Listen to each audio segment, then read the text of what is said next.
күйеуіңіздің қорғанынан көрі қорлығын көрумен болатын болсаңыз, егер де сіз оның алақанын аялығын емес, жұдырығын қаттылығын сезетін болсаңыз, ол ер азамат сіз үшін жауапкершілік ешқашан алмайды. Ол тек қана сырттан ашу алып келген кезде сізді томпаштай түседі. Неге? Өйткені ер азаматтың әлсіздігі әйелді басынған сайын өлшенеді. Онда ер азаматтың қасында жүрген қаншама әйелдер бар. Менің разборымда, жеке жұмысымда көз жасын сығып отырған қаншама әйелдер бар. Қыздар, ояныңыздар. Жұдырықтың астында қалу деген ол ер азаматтың әлсіздігі. Бірақ онда ер азаматқа мен не үшін кездестім? Неге сонша мен ол ер азаматтан қуаныштан көрі қайғы көріп жүрмін? Бұрын жігітім деп асығып ал құшағына кірген кезде, есікті сықыр ашқан кезде жүрегім неге тоқтап қала жаздайды? Бұл ситуациядан қалай шығамын деп өздеріңізді тығырыққа тіре бермей, өздеріңізді құнсыздандыра бермей дамыңыздар, өсіңіздер. Біз біреудің жұдырығының астында, тепкісінің астында қалатындай емеспіз біз. Ер азаматтардың бәріне топырақ шашпаймын. Өз әйелін құрметтеп, бала шағам деп, соңғы майкасына дейін шешіп беруге дайын жүрген қаншама ер азаматтар бар.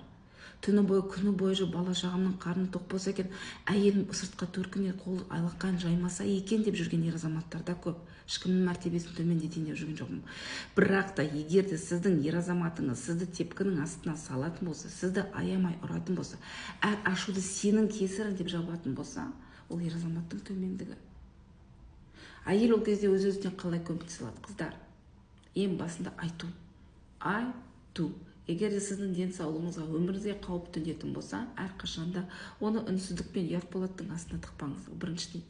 Екіншіден, менің инстаграм парақшама тіркеліңіздер. Әлемі әдемі әйелдер деген клубыма тіркеліңіздер. Ол жерде біз 100 шақты әйел отырмыз. Әркімнің жан айқайы бар, я. Сізді есту үшін адам сөйлей ала білу керек. Тұрмыс психологиясы, отбасы психологиясы менің ең басты тақырыптарым бірі. Әйел өмірге қуану мен қуанту үшін келеді. Әйел қайғыру мен жұдырықтың астында қалу үшін келмейді. Ер азаматтар да жиналу керек. Егер де сіздің сырттағы жүрген проблемаларыңыздың әйелдің жұдырығын ұрған сайын ашу алам деп шешілетін болсаңыз, сіздің ризығыңыз байлана береді.